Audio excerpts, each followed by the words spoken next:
Hey guys, it's Annabelle. So I wanted to show you some more of my organization for our household. These are our finance books. This one is for taxes, so anything that goes with taxes all year long, we put into this binder.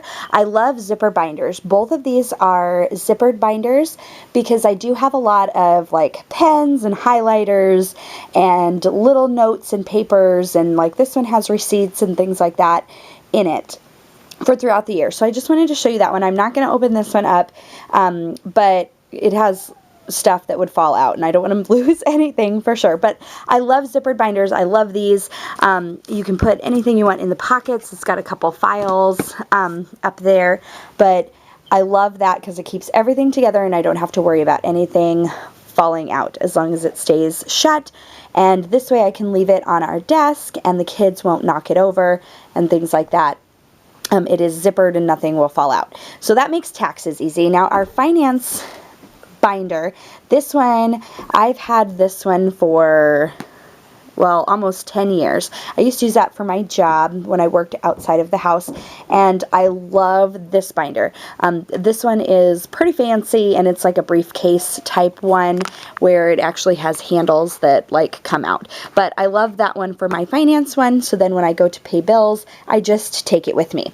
And this one is just like a school binder. I got it on sale when school supplies were on sale, and then if they rip, I've got a couple of these, and so if they get too full and they rip, then I just buy a new one the next time school supplies go on sale.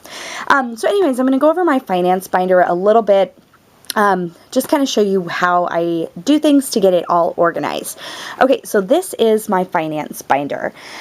It's got lots of pockets and things like that. I used to use those. I don't use those as much anymore. I do have this. This has my checkbooks and my ledgers in it and stamps in it.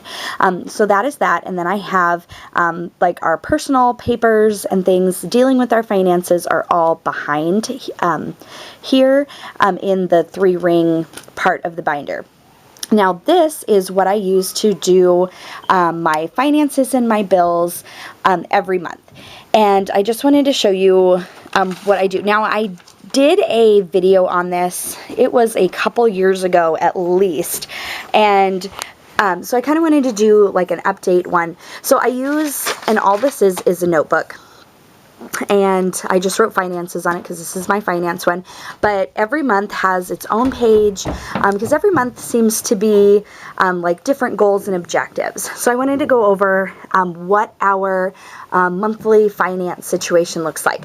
So I always put the month and the year at the top, and then so I can look back at different things, or if I'm like, get a bill and I know that I already paid it, I can look back and see what it is. Okay, so I have all of our monthly bills listed here.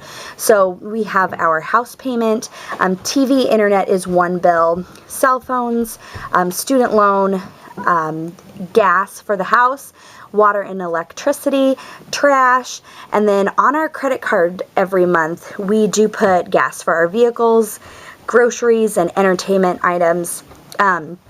Every month I check old credit cards.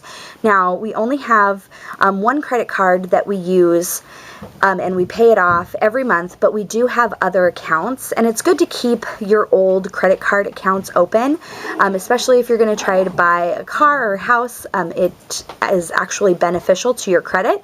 So we do have old credit card accounts. We have 2 of them. My husband has a former credit card and I have a former credit card from before we were married, and both of those accounts are still open, and we still have to check them every month, so there isn't by accident like a charge on there, but we don't use those. And then other things specific to this month, it is my daughter had a book order for preschool, so we have to pay that. We also have to pay for her dance. We pay that every month. And this month we had a dentist bill that we have to pay. And then this is just a reminder to myself that the holidays are coming up and to save for those. I also include every month our goals. Now, our goal for the rest of this year is to turn our 2 debts into 1. We are still paying a student loan, and we have our house. Those are our 2 debts, and we want to pay off our student loan So that way we only have our house debt. So that is the goal for this year, is to go from 2 debts into 1. So all of this stuff is paid monthly, and we have several accounts, so we have to balance our checkbook and accounts. We have different accounts for different things, and then we pay our credit card with the money that is in our accounts. So that is how we do our finances every month. We used to struggle with finances. My husband hates finances and I hate finances. And so this system has made it very easy, and then we just go off, and once it's paid, we check, and then any money that we have left over goes to maybe a bill would come later for another dentist appointment or something. Then we just write that on here that it was paid and when we paid it, and just balance our accounts and make sure that we have all of our stuff in order. It is very important for us to have money for our kids and our future, so we have worked very hard over the last 5 years getting everything in order. But anyways, that is just a look at how we do our finances every month. If you have any questions or comments, please leave them below. Otherwise, I will talk to you guys later. Bye, guys.